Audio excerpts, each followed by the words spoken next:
Welcome to the Doctors In on CNN Philippines. I'm Dr. Freddie Gomez, and I hope everyone is well and keeping safe.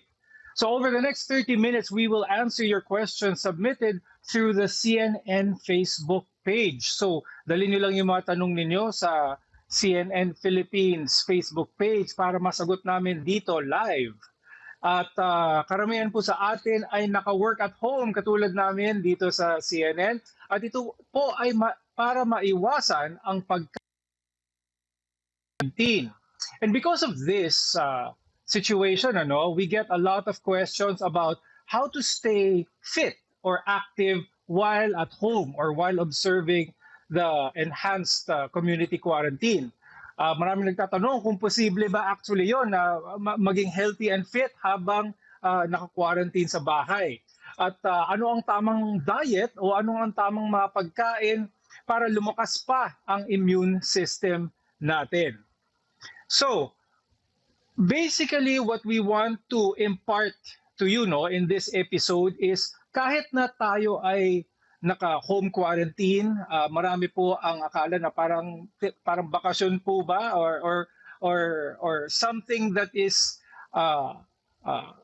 enthralled us, hindi natin kagustuhan ito, pero kailangan natin to gawin para hindi kumalat po ang COVID-19. A lot of people may practice relaxing. They watch a lot of the movies or they do a lot of things, but sometimes people are questioning kung pwede ba talaga pa rin akong maging fit. Sarado po yung aking gym na napupuntahan, hindi po ako maka-exercise sa labas.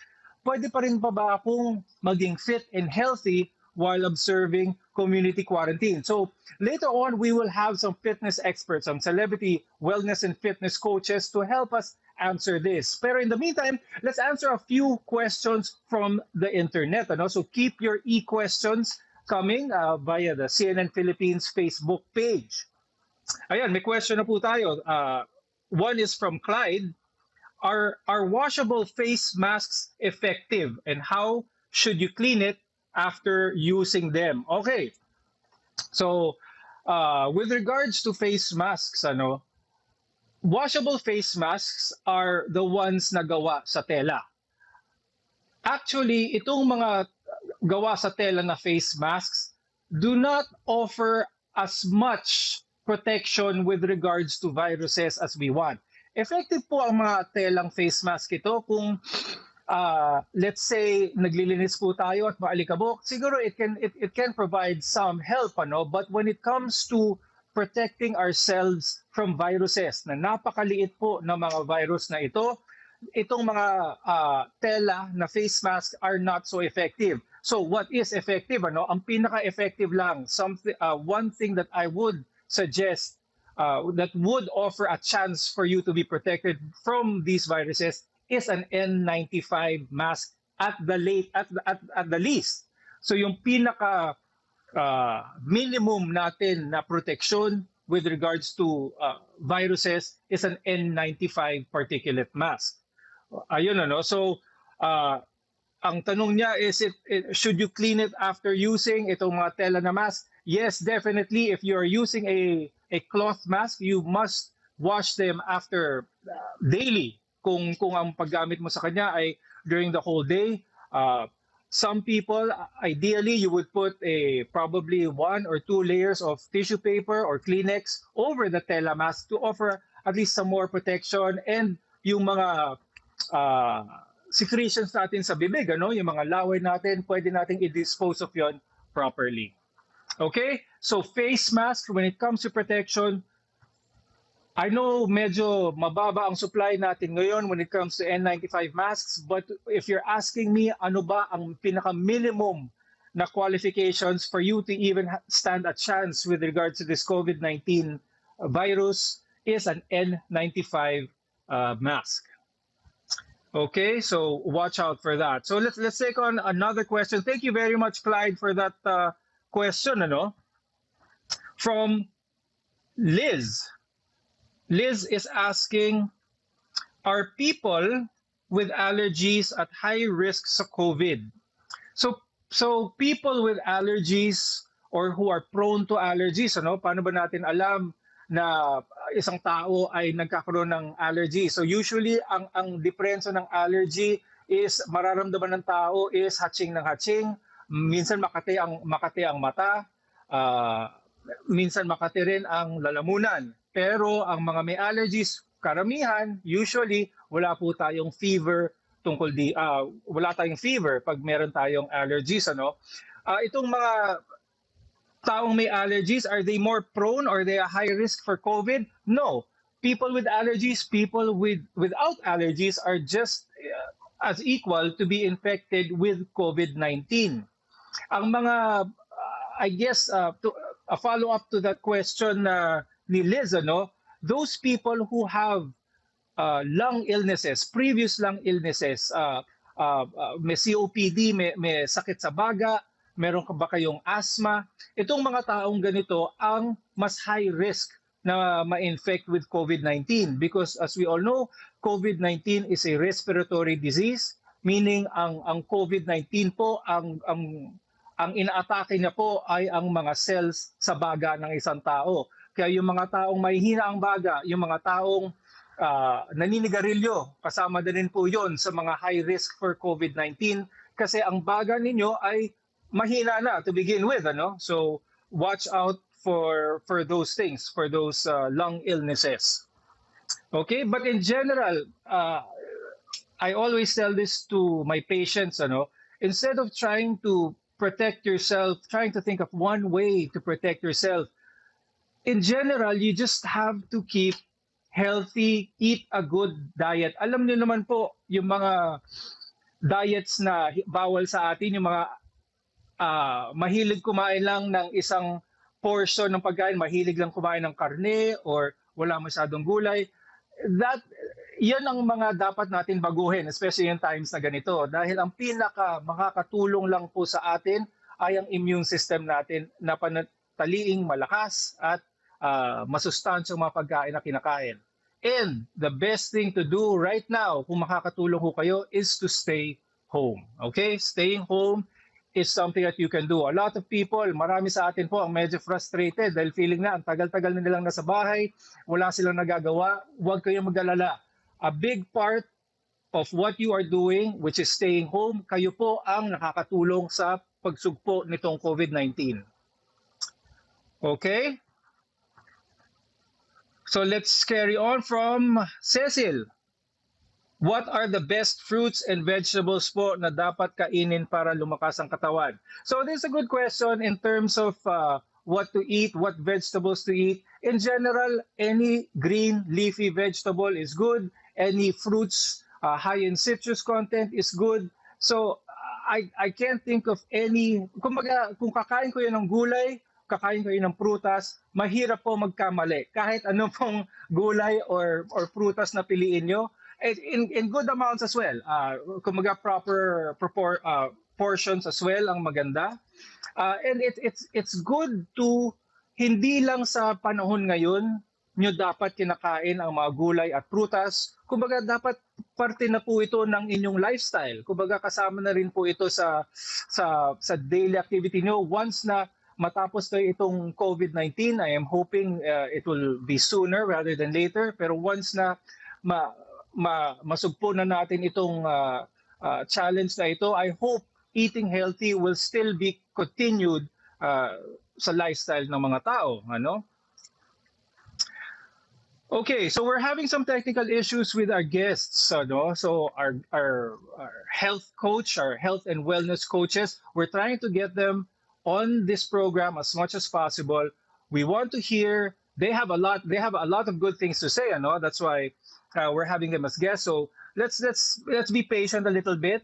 In the meantime, while we're waiting for that, please keep your questions coming on the CNN Facebook page, CNN Philippines Facebook page, and we'll get them on here and answer them as quickly and as efficiently as we can. Okay, so meron pa tayong, let's move on. Meron pa tayong isang tanong from Rose. Paano po ang gagawin sa groceries? Kailangan din po ba i-disinfect lahat before bringing it inside the house?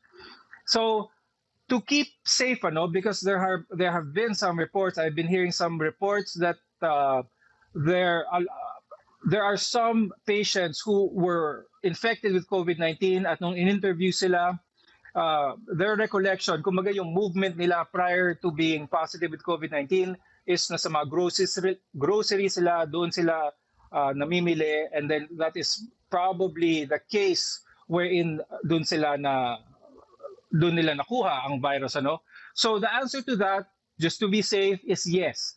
When you go to the grocery store, when you go and buy your daily requirements of food, wash your hands definitely after going to the grocery store, and wipe down whatever you bought.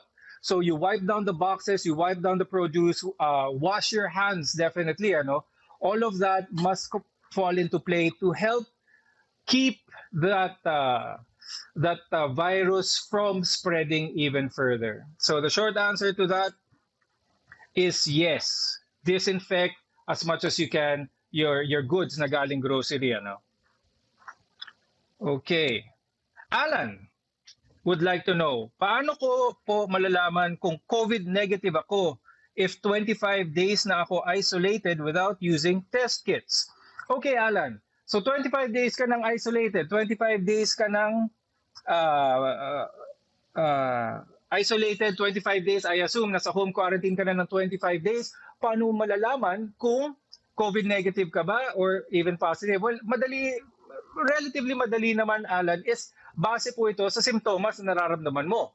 Kung doon sa 25 days, after 25 days ka nang nasa bahay at wala ka pang naramdaman na simptomas since day 1 na nasa quarantine ka, kung wala kang nararamdaman na simptomas, headache, cough, dry cough, hirap na paghinga, there's a big chance na okay ka sa COVID, ano? Kumaga wala kang kailangan na alalahanin in being COVID positive. But you must always practice social distancing sa mga panahon na ito. Do not become complacent, huwag maging bahala sa kumbaga sa mga kilos ninyo, no, na pakiramdam nyo na wala naman akong virus or negative kayo, bigla na lang i-break nyo yung practice ng social distancing. Wag po, because it can, in those 25 days na negative kayo, it can only be one encounter with someone who is positive or who doesn't know they are positive, at pwede rin kayong ma-infect with that. So always wear a mask when you are going out. If you have even the slightest symptoms ng ubo, always wear a mask as well. Okay, so before we answer any more questions, let's pause for a quick break. We'll try and get our celebrity coaches on the line as well. So keep it here on The Doctor Is In. We'll be right back.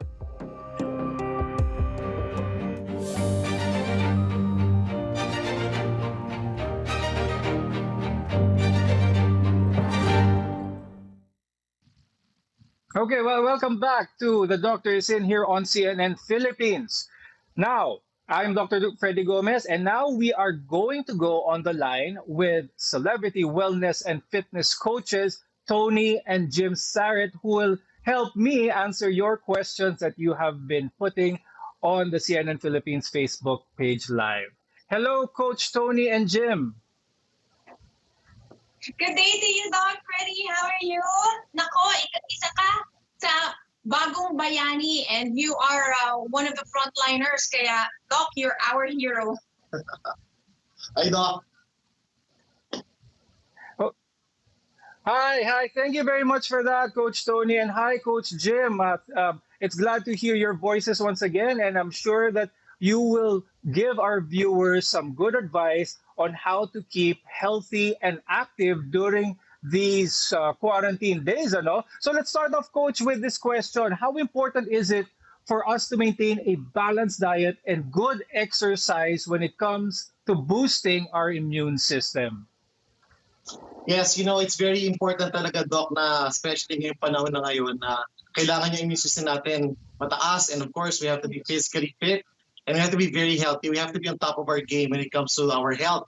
So eating the right food is very important because that's fuel for the body, right? So we need the right amount of food to keep our body strong. We need the right nutrition, and also, of course, exercise. Exercise has been proven to boost your immune system. It releases white blood cells, correct, Doc? Lymphocytes. Yes. Or And your antibodies, right, Doc? Correct. So it's very, very important for us to stay active as well. Right, Because that's correct. yes, and the problem, Doc, is if a lot of us are stuck at home, we end up eating, right? So we just end up eating all the time. We're munching, we're not moving. So we're gonna start gaining weight. And the problem with this is if you gain weight, it might become unhealthy for us. You might start developing diabetes, hypertension. And so all of this is not good for our body as well. Yun naman, Doc, it turns out to be lifestyle diseases then. So it's compounded. So you totally have to keep, you have to be in the top shape and you have to keep in balance because being sedentary will not be working for us right now, especially for those who have small spaces and are very limited and confined in small areas.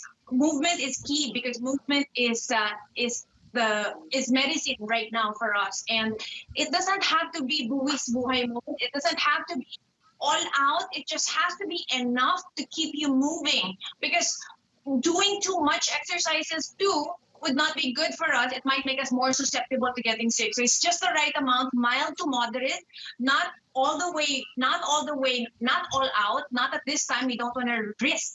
We don't want to take chances and we don't want to risk. And again, like what Coach Jim said, of course, we need nutrient-dense foods because food is going to be the gas and the data that our bodies are going to it's going to dictate our immunity and our wellness. Huwag niyo rin kung isa bahala ang tulog. Sleep is very important too. Sleep and recovery. A lot, Doc. A lot talaga, Doc. Those are very good points, but I'm curious, is it okay for someone, coach, who have minor symptoms maybe of the flu, may konting sipon, pwede pa ba silang mag-exercise to be active, to be healthy? Correct, no, it's a very good question, especially in flu season. Minsan nga kami, akala namin we're coming down with the flu. But science has shown that if you have a mild lang naman, mild symptom or medyo nagsisimula pa lang, it's actually okay to engage in some like form of exercise. Pero dapat mild lang, mild exercise, get the blood flowing. And like we said earlier, they have seen that when you exercise, white blood cells are released by the body. And sometimes itong white blood cells ito are enough to actually kill whatever it is that's happening inside the body, the pathogen. So yes, it's okay. But again, we're stressing not strenuous exercise. It's always mild to moderate lang daw. Yes, I agree with you on that, coach. Exercise will definitely get your immune system going, but I think a part of being active at home is also being properly hydrated. What's the importance of hydration? A lot of people think that kailangan lang ako mag-hydrate pag nasa labas ako or may ginagawa ako pag nasa gym. But even at home at times like these, being hydrated is definitely important. Yes, Doc, very crucial talaga ang hydration. A lot of us don't think that if we're home, na we're still losing water. Unless your house is air conditioned 24 hours a day, mainit sa Pilipinas, especially now it's summer. We do sweat even we're just at home, even if you're not doing anything. If your environment is hot, talagang magsusweat ka, papawisan ka, and that means you're losing water. And like we said earlier, your body right now has to be in its peak shape talaga, optimum shape in order to fight this COVID-19 or other viruses that's floating around nowadays. So in order for it to fight, dapat talaga water, kompleto ka, nutrition, kompleto ka, everything's complete. But water is definitely one of the most important things. Stay hydrated parati at all times. Even if you don't think you need to drink, you have to drink regularly pa rin. Plus, Doc, you can actually expel the toxins or viruses or bacteria out of your system through urination. So it's always good to keep hydrated. I'd rather that we were hydrated than dehydrated because that way you can be in peak form. Paano ko malalaman na, coach, kung hydrated nga ako? Kailangan ko bang uminom ng tubig kapag nauuhaw lang ako? Pag nararamdaman ko nauuhaw na ako, saka ako kailangan uminom ng tubig? Tama po ba yun? Yes, good question, Doc. So basically, ang science dito, when you are thirsty already, that's too late. That means you were not able to hydrate yourself properly. Kaya umabot ka sa point na your body's already telling you, I need water. So the point is not to get to the point that you're thirsty. The goal is to keep hydrating yourself regularly. every hour if you can, every 45 minutes. Depends on the heat and the weather sa environment kung nasan ka nagsistay. But yes, never try to avoid getting to the point that you're thirsty. So drinking every hour is actually a good idea, just a glass of water. There's nothing wrong with drinking a little bit too much. You're going to urinate it naman. Okay, but again, not too much water then. Of course, drinking too much is also not good for us. Siguro, Doc, about 3 liters, right? The doctor's orders 3.5 liters. And it's always best to be hydrated because besides flushing all the toxins out of your system, the body's basically made of 70% water. So we always need to rehydrate our organs, and we have to totally function well because sometimes we mistake hunger. We mistake we mistake hunger for thirst. Right. But it's the body's way of telling you that you're actually thirsty. So what happens is you overeat. And when we're at home and bored and no structure, kasi right now we don't have any structure, the tendency is you just napapakain tayo. You tend to eat more. And when that happens, you become, plus being sedentary, then we gain weight and we're predisposed to being sicker. Now let's go, coach, to what kind of exercise can people naman do at home? Some simple exercises that they can do at home. But before that, what do you recommend? Mga exercises ba sa loob ng bahay dapat or mas maganda pag nasa labas? Yes. So, Doc, of course, we highly recommend to exercise outside where there's sunlight kasi we do need vitamin D. Isang problem talaga natin if we just stay inside is we're going to lack vitamin D and we need this in order for our body to be super strong. So exercising in the sun, napakagandang idea, one of the best. And actually the heat from the sun helps ward off viruses as well. So yes, actually it's better to stay in the heat right now kasa sa isang air-conditioned na place kasi mas nagtatribe din ang virus at bacteria. So mas we're very lucky in the Philippines that it's summer right now. So workout outside if you can. Avoid syempre the time of 10 to 2, that's super hot. But before and after that, try to work out outside and make sure there's social distancing, of course. Kahit sa backyard mo lang, walang tao, yun, that's the best place to exercise. Now, if wala naman kayong place like that, like we live in a condo, then we have to work inside. So it doesn't really matter naman as long as you move, but if there's sun and there's an opportunity to be outside, definitely recommend going outside. Yeah, especially the morning sun, that's the best one. Now, what are some of your tips naman, coach? What are some simple exercises that you can share to our viewers which they can do actually at home or in their condo? Okay. Oh, you want us to demo right now, Doc? Okay, so Doc, as you can see, If you can describe it, you can describe it for us if that would be okay as well. Yeah, Doc, so on the screen right now, some of the exercise we're doing, these are full body movements. Again, remember, ang gusto natin gawin ng mga Pilipino is, or anyone else, mild to moderate exercise. Do not do anything like super high intensity or super exhausting.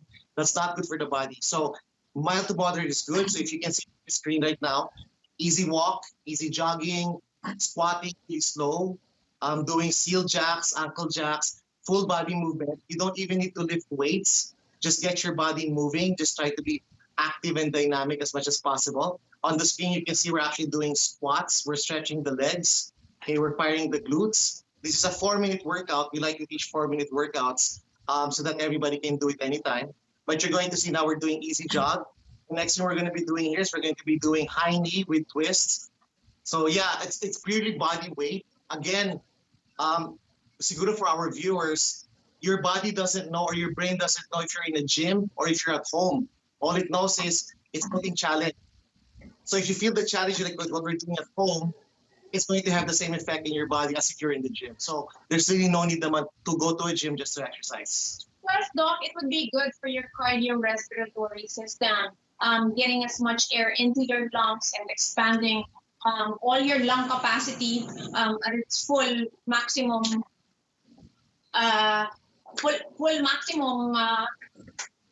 You get to kill all the pathogens inside. So it's a good way to actually inhale a lot of oxygen into your lungs and get your blood circulation flowing. So I think it's really ideal to just really keep mobile, and movement is key. So kailangan po talaga natin gumalaw-galaw at this time. Yes, Doc, sorry if I may add.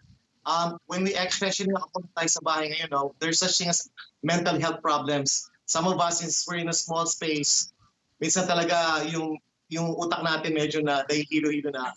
When we exercise, we release happy hormones, endorphins, which actually helps, fight these mental illnesses that might happen with the quarantine situation that we're in right now. Correct. Doc, may I add also, it also cleanses our lymphatic system pala. Yan yung, well, of course, di ba yan yung brain natin, Doc, on how we expel all the toxins out of our system. So moving is really key.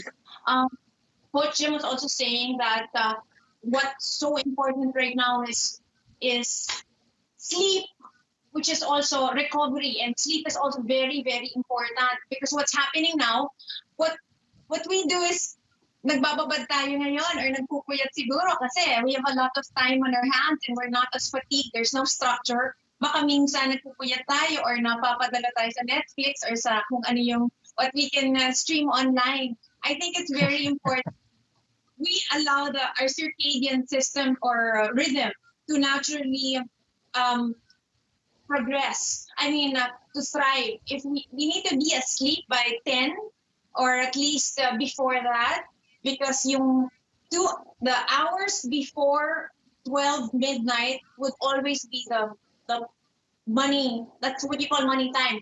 Yung 1 hour, yung 10 o'clock is equivalent to 2 hours of sleep. So from 10 to 12, that's 2 hours, right? But if you sleep earlier, that's equivalent to 4 hours. So the quality, it's not just the quantity or amount or time of sleep, it's actually the quality of the sleep that you get. So kung magpuyat tayo, you sleep at 4 a.m. or 5 a.m. and you wake up at, let's say, 2 or 3, it's null, or it's not as quality as sleeping, because from 10 to 2, that's when your body, that's when your liver cleanses itself, that's when your brain also cleanses itself. Right. That's when hormones are actually expunged out of your system, and it's a lot of benefits of sleeping at the right time. Tsaka yung pick black talaga ng oras na yan eh. All right, that's right. I agree with you, Coach Tony, 100% on how sleep is definitely very important, especially with the exercise. Try to keep the immune system up. Exercise will be good for the lungs as well. So all those tips that you gave are definitely so very helpful for our viewers. Unfortunately, that's all the time we have for this episode of The Doctor Is In. We'd like to thank our coaches, our celebrity guest coaches, Toni and Jim Saret, for joining us today, and to the viewers who are tuning in as well. It's always a pleasure to have you, Coach Toni and Jim. Thank you so much, Doc. Happy to help anytime. Doc? Yes, and we hope that you... Yes, Coach Toni. Yes. Say bye-bye. Say bye-bye. Thank you, Doc. Thank you. Coach Tony's topic breaking up already. But we hope we were able to help all of you viewers out there. So we will be back again tomorrow at 3:30 p.m. Please do join us on The Doctor Is In tomorrow.